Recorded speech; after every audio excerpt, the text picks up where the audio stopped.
오늘 로마서 11장 13절부터 24절에 있는 말씀입니다. 1장부터 8장까지가 개인의 구원, 이방인에 관한 것이라면 9장부터 11장까지는 이스라엘의 구원, 곧 인류 구원에 대한 말씀입니다.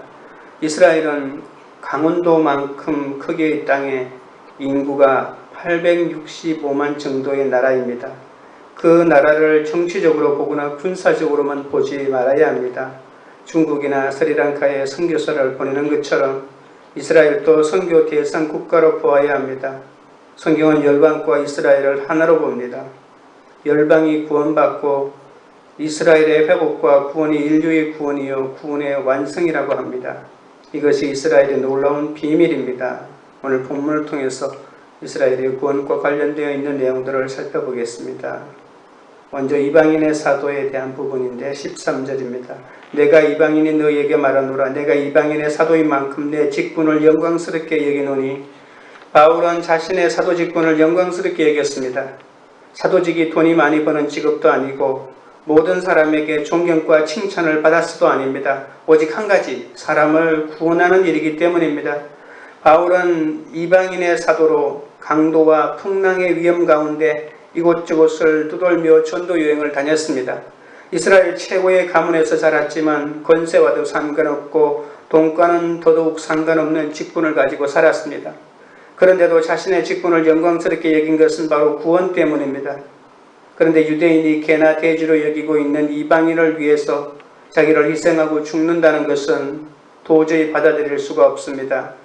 그런데도 바울은 자신이 이방인들을 위해 사도가 되었고 이것을 수치가 아닌 영광으로 생각한다고 말했습니다.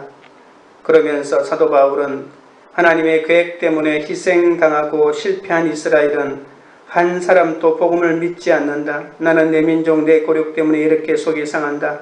이방인들은 내가 섬기지만 이스라엘을 위해 기도해 달라고 이방인 교회에 요청하고 있는 내용입니다. 이방인들은 이렇게 많이 예수를 믿고 교회가 많은데 그 당시 예루살렘에는 교회는 하나도 없었습니다. 아무것도 없었습니다. 예수 믿는 사람이 한 명도 없었습니다. 이것이 하나님의 마음이요 사도 바울의 마음입니다. 기도할 때 브리아트, 베다, 이반, 투르크, 아제르, 하니, 위구르 등의 미전도 종족과 복음을 위하여 기도하지만 우리의 기도 속에 이스라엘이 빠지지 말아야 합니다. 이스라엘 성기순례는 단순한 성기순례가 아니라 기도하기 위한 것입니다. 어떻게 하면 이스라엘 사람들을 도와줄지를 생각해야 합니다. 예수님을 믿는 사람들은 핍박받고 힘들게 살고 있습니다. 생명의 위협도 받고 있습니다.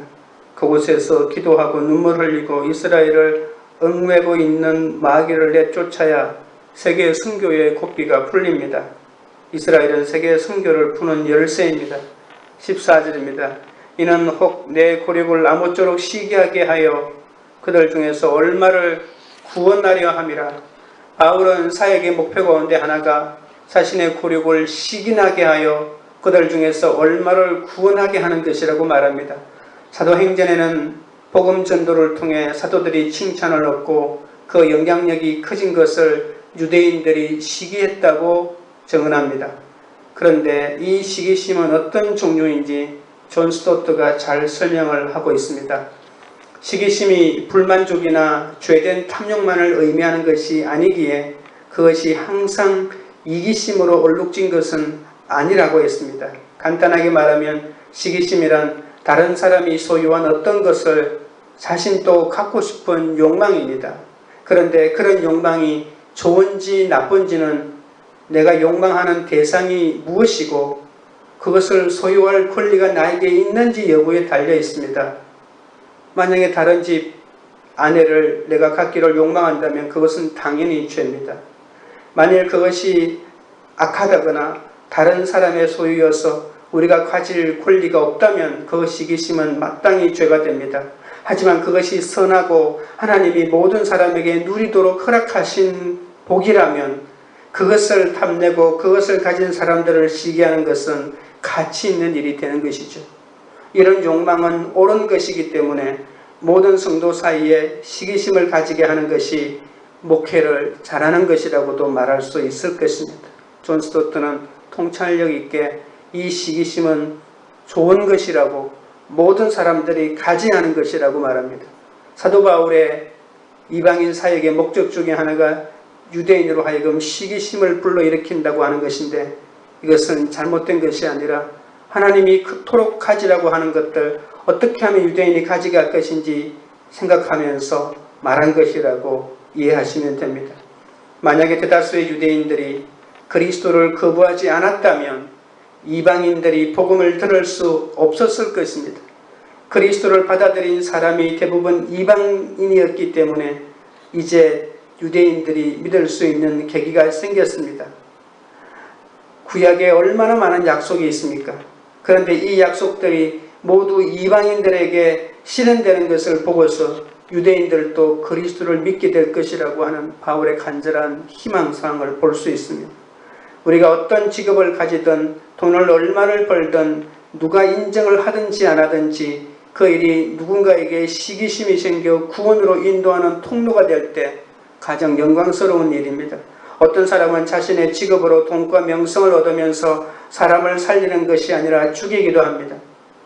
그런 것에 대한 시기심을 일으키는 것이 아니라 사람을 구원하는데, 저 사람은 선교를 가는데 나는 못 간다고 하는 시기심은 이런 의미에서는 정당한 시기심이라고도 볼 수 있을 것입니다. 바울은 고력을 시기하게 만들어서라도 그들이 구원되기를 원했습니다. 예수님을 믿는 바울이 다른 사람을 살리고 승리하는 것을 보면 고력들도 믿고 내 식구들도 믿게 만들고 싶어하는 마음이 생기기를 바랐던 것입니다. 우리는 최선을 다해서 구원의 일을 해야 합니다. 이스라엘을 사랑하시는 하나님은 그들을 돌이키시기 위해 포로로도 잡혀가게 하시고 멸망시켰다가 회복시켜 주시고 가능한 모든 방법을 다 사용했습니다. 만약에 우리가 목사만 하나님의 일을 하고 평범한 직장인, 일해서 먹고 사는 사람들은 무조건 육적인 일을 하는 것이라고 생각한다면 어떻게 다른 사람을 인도하겠습니까? 하나님이 누군가를 신학으로 또 선교로 목회로 부르시는 것처럼 하나님은 또한 우리를 직장으로 부르십니다.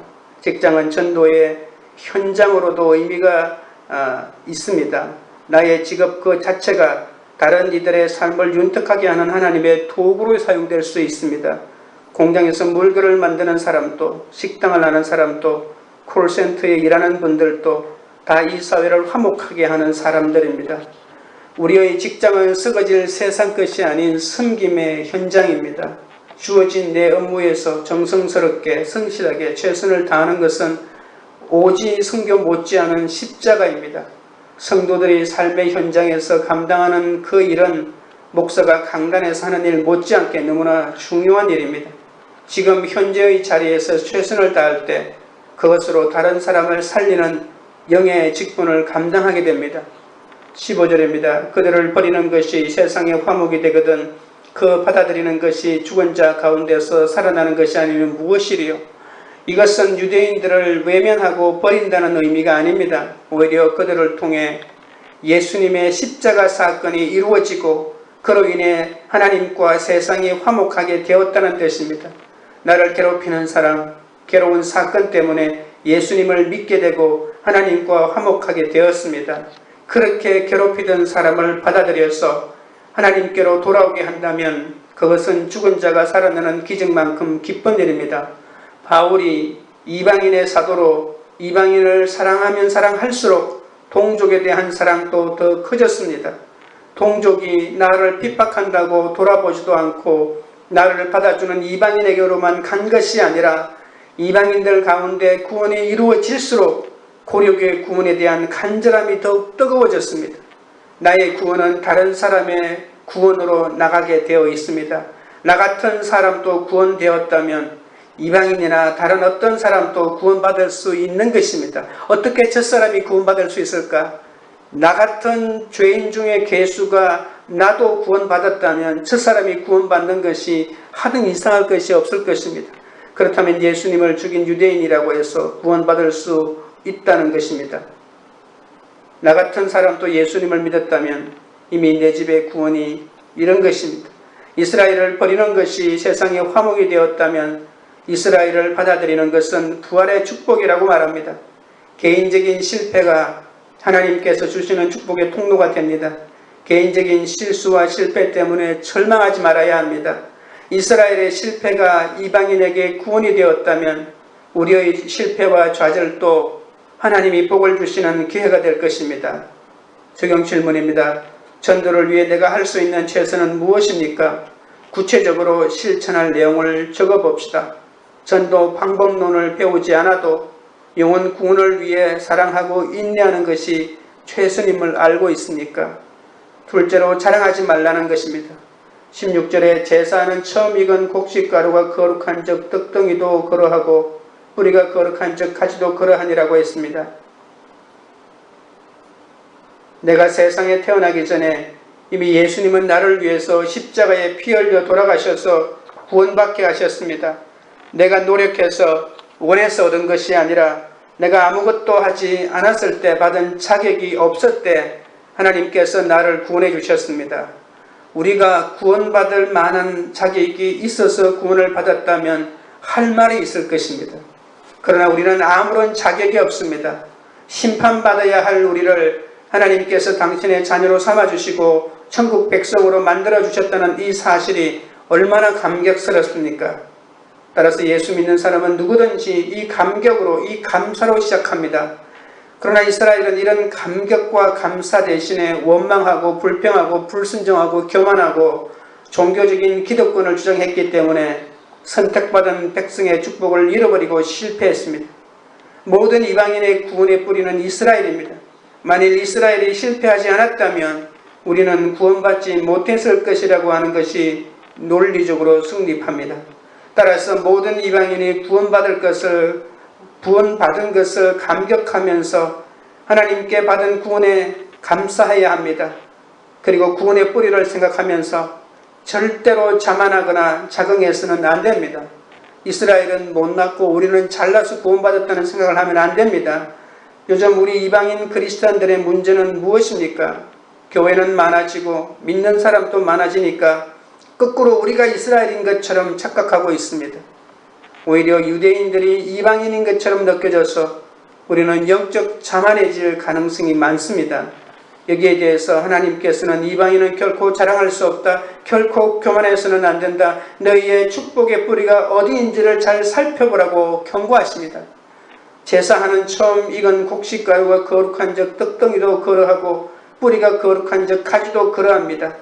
떡덩이가 거룩해서 가루가 거룩한 것이 아니라 첫 열매, 즉 가루가 거룩함으로 떡덩이도 거룩한 것입니다. 거룩한 가루로 만든 떡은 거룩합니다. 곡식가루가 거룩하니까 떡덩이도 거룩한 것입니다. 다시 말하면 이스라엘이 거룩하기 때문에 이방인이 거룩한 것이라고 볼 수 있습니다.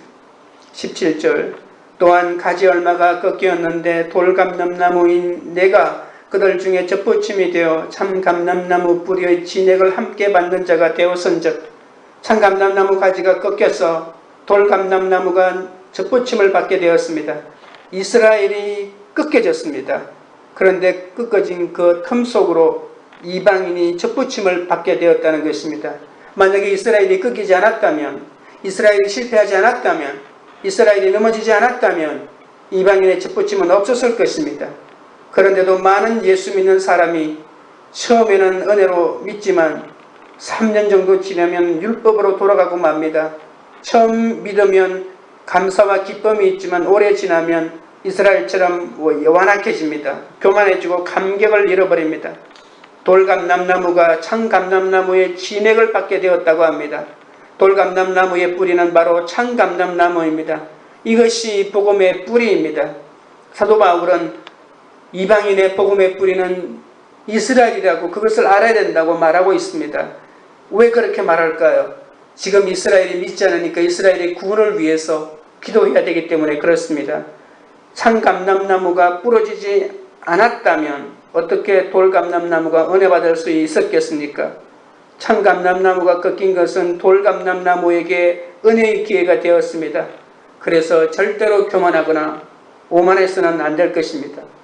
18절입니다. 그 가지들을 향하여 자랑하지 말라. 자랑할지라도 내가 뿌리를 보존하는 것이 아니요 뿌리가 너를 보존하는 것이니라. 가지가 우선이 아니라 뿌리가 우선입니다. 뿌리가 있으므로 가지가 있고 가지가 있으므로 열매가 있습니다. 가지가 거룩함으로 뿌리가 거룩한 것이 아닙니다. 뿌리가 거룩함으로 가지가 거룩한 것입니다. 뿌리는 이스라엘입니다. 그리고 가지는 이스라엘의 실패로 말미암아 구원을 얻게 된 모든 이방인을 의미합니다. 어떤 사람이 구원을 받았는지는 그 사람의 영적 태도를 보면 압니다. 영적 태도의 가장 중요한 요소는 구원에 대한 감격과 감사와 기쁨입니다. 그 사람은 이것이 있다면 분명 하나님으로부터 구원을 받은 것입니다. 그러나 구원받았다고 하면서 오만하고 방자하고 겸손이 없고 기쁨이 없다면 그것은 구원 못 받은 것입니다. 자신이 구원받은 것을 자랑한다면 이 사람이 받은 구원은 의심해 볼 필요가 있습니다. 뿌리가 나를 붙들고 있는 것이지 내가 뿌리를 붙들고 있는 게 아닙니다. 하나님이 자격 없는 나를 접붙여 주시고 생명의 진액을 받게 하시는데 스스로 자랑할 것이 무엇이 있겠습니까? 참으로 구원받은 사람은 항상 겸손하고 눈물이 있고 온유하며 감격이 있습니다. 이 감격은 조국을 떠나 다른 나라로 가서 복음을 전하고 선교를 할 만큼 그 정도의 감격입니다. 19절부터 21절입니다. 그러면 내 말이 가지들이 꺾인 것은 나로 접붙임을 받게 하려 함이라 하니니 옳도다. 그들은 믿지 아니함으로 꺾이고 너는 믿음으로 섰느니라. 높은 마음을 품지 말고 도리어 두려워하라. 하나님이 원 가지들도 아끼지 아니하셨은즉 너도 아끼지 아니하시리라. 그렇다면 하나님은 이스라엘을 버리셨을까요? 이스라엘이 실패한 원인은 이스라엘의 교만 때문이었습니다. 하나님 앞에 은혜와 믿음으로 나가지 아니하고 행위와 율법으로 나가려고 하는 기득권을 주장함으로 하나님이 이스라엘을 여지없이 쳐버리고 만 것입니다. 그것이 이스라엘의 실패의 원인입니다. 하지만 이스라엘의 실패가 전적으로 이스라엘의 잘못 때문일까요? 아닙니다. 영적으로 구원론적인 의미가 바로 19절에 있습니다. 이스라엘이 잘못한 것은 사실입니다. 하지만 그들은 이방인들이 구원을 얻기 위하여 희생된 것이라고도 볼 수 있습니다. 이런 의미에서 이스라엘은 온 인류 구원의 희생양이 되었습니다. 예수님이 온 인류를 구원하기 위해 희생양이 된 것처럼 이방인이 구원받기 위해 이스라엘이 희생된 것입니다. 따라서 이방인들은 그들이 학살을 당하고 전 세계로 방황하게 된 것은 그들이 메시아를 죽였기 때문이라고 말해서는 안 됩니다. 유대인이 600만 명이 나치에 의해서 학살당했는데 예수님을 십자가에 죽였기 때문에 600만 명이 학살되었다고 말하는 사람들이 있습니다. 그러나 그것은 너무나도 무서운 말입니다. 과연 어떤 죄가, 인류가 짓는 어떤 죄가 600만 명이나 죽어야 될 만큼 큰 죄가 있단 말입니까? 그러니까 유대인들이 600만 명이 학살된 것을 단순히 메시아를 거부했기 때문이라고 말해서는 안 됩니다. 우리는 메시아를 거부하지 않았나요? 그 말은 이스라엘이 회개할 때 쓰는 말입니다. 이스라엘이 스스로 회개할 때 그렇게 고백할 수는 있지만 다른 나라의 사람들이 그렇게 이스라엘을 조롱하듯이 말해서는 안 됩니다. 오히려 우리는 이렇게 말해야 됩니다. 이스라엘이 우리 때문에 희생당했다라고 이렇게 말해야 합니다. 우리는 이스라엘에 관해서 고맙게 생각해야 합니다. 생각해 보십시오. 600만 명이 희생당할 만큼 큰 죄가 어디 있겠습니까? 2000년 동안 전 세계를 떠돌아다녀야 할 이유가 어디 있겠습니까? 이것을 무엇으로 설명할 수 있겠습니까? 바로 우리의 구원을 위해서 그렇게 희생당한 것입니다. 사도 바울이 그걸 말하고 있는 것입니다. 유대인이 꺾임으로 이방인인 우리가 접붙임을 받은 것이면 나를 핍박하는 식구가 꺾임으로 내가 믿음을 갖게 된 것입니다. 나를 믿음으로 접붙이기 위해서 내 식구가 원가지가 꺾여진 것이죠. 내가 잘나고 그가 못난 것이 아니라는 것입니다. 내가 잘나면 얼마나 잘났습니까? 나 때문에 지금 수고하고 있는 것이죠. 나를 구원시키려고 그렇게 내 식구가 수고하고 있는 것인데 내가 그들을 향하여 불쌍하다, 못났다, 왜 저렇게 사냐고 손가락질할 수가 없는 것입니다. 나를 속썩이고 힘들게 하는 그 사람이 바로 나의 원가지입니다. 원가지가 꺾이지 않았다면 어찌 내가 접붙임을 당했겠습니까? 나를 예수님께 접붙여준 믿음의 공로자입니다. 그래서 옳도다입니다. 그것을 생각하면 누구에 대해서도 높은 마음을 품을 수가 없습니다. 내가 믿게 되었다고, 내 식구들이 믿게 되었다고 안심할 수 없습니다. 나도 잘못하면 하나님께서 그냥 두지 않으십니다. 원 가진 이스라엘도 아끼지 않고 꺾으셨는데 나를 아끼겠습니까? 이방인 그리스도인들에게 가장 필요한 것은 겸손입니다. 신앙생활에서 가장 중요한 것도 겸손입니다. 당연히 해야 할 것을 했을 뿐이라고 말해야 합니다. 무엇을 더 아끼신다는 말씀입니까? 원가지를 더 아끼신다고 말씀합니다. 바울은 이방인을 위한 사도입니다. 이방인을 위하여 평생을 산 사람입니다. 그러나 바울의 마음 한구석에는 이스라엘을 향한 뜨거운 사랑이 있었습니다. 내가 저주를 받을지라도 이스라엘이 구원받기를 원하노라 하고 말할 정도였습니다. 이것이 하나님의 마음입니다. 이스라엘을 구원하기 위해 이스라엘을 희생시켰습니다. 희생을 시켰기 때문에 하나님은 이스라엘을 볼 때마다 마음이 아프십니다. 따라서 이스라엘이 회복되기를 원하십니다. 이스라엘은 자체의 힘으로는 회복할 수 없습니다. 이방인이 스스로 힘으로 구원받을 수 없었기 때문에 유대인을 통하여 구원을 얻었듯이 이스라엘은 우리가 도와주어야만 구원받을 수 있는 상태가 되고 말았습니다. 그러니 우리가 그들을 위해서 기도해야 합니다. 적용 질문입니다. 사람들에게 인정받을 때 은근히 자랑하지는 않습니까? 높은 마음을 품지 않고 두려워하고자 내가 고백해야 할 나의 열매 없는 돌감람나무는 무엇입니까? 셋째로 하나님의 인자하심과 준엄하심입니다. 22절입니다. 그러므로 하나님의 인자하심과 준엄하심을 보라. 넘어지는 자들에게는 준엄하심이 있으니 너희가 만일 하나님의 인자하심에 머물러 있으면 그 인자가 너희에게 있으리라. 그렇지 않으면 너도 찍히는 바 되리라. 하나님은 사랑인 동시에 정의롭습니다. 여기서는 인자와 엄이라고 했습니다. 여기 한 죄인이 있습니다. 사랑으로 죄인을 대하면 그 죄인은 용서를 받습니다. 만약 하나님께서 정의로 판단하시면 하나님 앞에서 살 사람이 누가 있겠습니까? 하나님께서 사랑으로 나를 대해 주셨기 때문에 사는 것입니다. 자신이 정의롭지 못한데 어떻게 남에게 정의를 요구할 수 있겠습니까? 정의를 부르짖는 것이 기독교의 본질이 아닙니다. 정의로 대하면 다 죽습니다. 하나님이 인자로 나를 접붙여 주시고 축복해 주셨다고 나태해져서 넘어지면 하나님이 준엄히 다스리시고 또다시 인자로 일으켜 주십니다. 이렇게 하나님의 준엄하심과 인자하심이 공존하면서 나를 거룩하게 만들어가는 것이 그리스도인의 인생입니다. 23절 24절입니다. 그들도 믿지 아니하는데 머무르지 아니하면 접붙임을 받으리니 이는 그들을 접붙이실 능력이 하나님께 있음이라. 내가 원 돌감람나무에서 찢김을 받고 본성을 거슬러 좋은 감람나무에 접붙임을 받았으니 원 가진 이 사람들이야 얼마나 더 자기 감람나무에 접붙이심을 받으랴. 이스라엘이 나를 믿으면 접붙임을 얻습니다. 하나님께서 이스라엘을 다시 회복시키십니다. 이 마지막 때에 하나님께서는 이스라엘을 다시 건져주실 것입니다. 전 세계에서 하나님의 백성들을 다 불러 모아주시고 이제 그들에게 복음의 계절이 올 것입니다. 그 일을 우리가 도와야 합니다. 이스라엘을 위하여 기도하는 것은 나의 구원과도 밀접한 관련이 있습니다. 이스라엘을 위하여 기도하는 자는 복을 받을 것입니다. 이스라엘의 평안을 비는 자에게 하나님께서 복을 주실 것입니다. 이스라엘의 회복 없이 역사의 완성은 없습니다. 예레미야 31장 10절에 이런 말씀이 있습니다. 열방이여 너희는 나 여호와의 말을 듣고 먼 섬에 전파하여 이르기를 이스라엘을 흩으신 자가 그를 모으시고 목자가 그 양 무리에게 행함같이 그를 지키시리로다. 하나님께서 이스라엘을 흩으셨습니다. 하지만 마지막 이 시대에 하나님께서는 그들을 모으십니다. 하나님께서 그들을 지키신다고 되어 있습니다.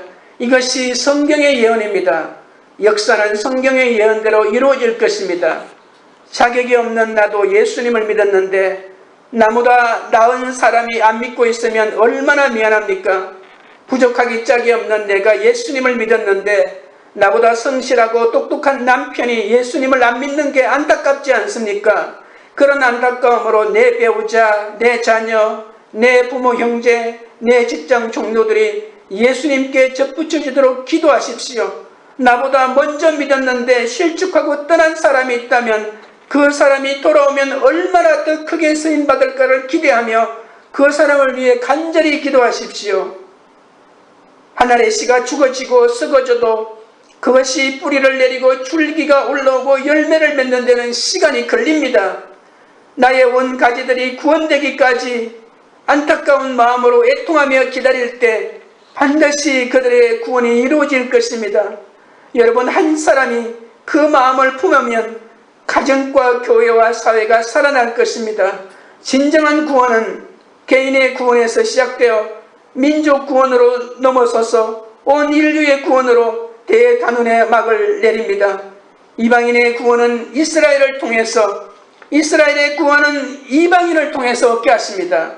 이것이 온 인류를 구원하시고자 하는 하나님의 놀라운 계획입니다. 이 놀라운 축복이 여러분에게 있기를 바랍니다. 적용 질문입니다. 같이 교회에 다니다가 낙심하고 떠난 가족, 친구가 있습니까? 그들을 위해 안타까운 마음으로 기도합니까? 때로는 판단이 되어서 돌아오라고 권하기도 지쳤습니까?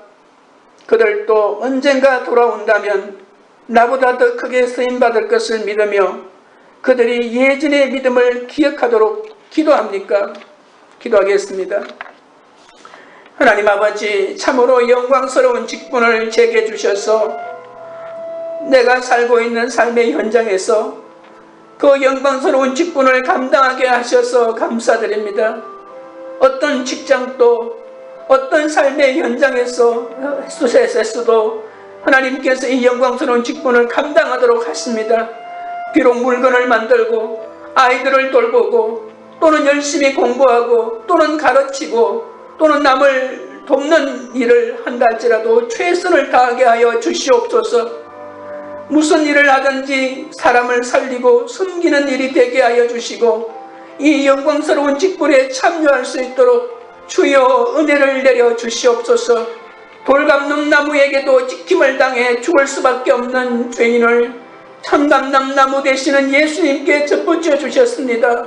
내 남편, 내 자녀가 믿어야 할 그 자리에 내가 뒷붙임을 당했습니다. 그들이 수고해서 내가 생명의 진액을 받게 되니 한편으로는 감사하고 한편으로는 얼마나 애통한지 모릅니다. 나 같은 죄인도 구원받았는데 내 배우자와 자녀, 부모, 형제가 주님께로 돌아오면 얼마나 더 귀하게 쓰임받겠습니까? 이스라엘이 주께 돌아오게 하여 주시옵소서. 북한이 주께 돌아오게 하여 주시옵소서. 그들이 돌아와 복음의 계절이 다시 오게 하시고 부흥의 역사를 보게 하여 주시옵소서. 지금은 실족해 있어도 모태신앙인 내 동료와 이웃이 다시 돌아온다면 얼마나 더 큰 열매를 맺겠습니까? 전도를 위해 우리가 할 수 있는 최선을 다하게 하여 주시옵소서. 전도 방법론을 배우지 않았다고 핑계하지 않고 영혼 구원을 위해 사랑하고 인내하는 적용부터 찾게 하여 주시옵소서. 같이 교회에 다니다가 낙심하고 떠난 가족, 친구들이 있습니다. 그들을 위해 안타까운 마음으로 기도하게 하여 주옵소서. 그들이 하루속히 돌아와 나보다 더 크게 쓰임받을 줄을 믿습니다. 주여 돌아오게 하여 주옵소서. 그들이 돌아와 참감람나무 예수님께 접붙여지고 열매를 맺기까지 시간이 걸리겠지만 그 시간을 앞당겨 주시기를 기도합니다. 좋은 부모, 나쁜 부모 할 것 없이 부모님이 있어서 우리가 예수를 믿게 되었습니다. 우리 부모님이 원 가지들 빨리 예수님께 접붙임되게 하여 주시고 남편과 자녀와 수고하는 모든 식구가 어서 제자리를 찾도록 도와주시옵소서. 관계 우리도 교회가 주께 받은 직분을 영광스럽게 여기며 가족의 구원을 위해서도 힘쓰는 공동체가 되게 하여 주옵소서. 돌감람나무인 우리가 믿음으로 참감람나무에 접붙임된 것을 알고 꺾인 참감람나무 가지들을 향해 높은 마음을 품지 않고 도리어 두려워하는 마음을 품는 공동체가 되게 하여 주옵소서. 하나님의 인자하심에 머물러 있으면서 열방의 구원을 위해 지킴받은 이스라엘의 구원을 위해 함께 기도하는 공동체가 되게 하여 주시옵소서. 예수님의 이름으로 기도합니다. 아멘.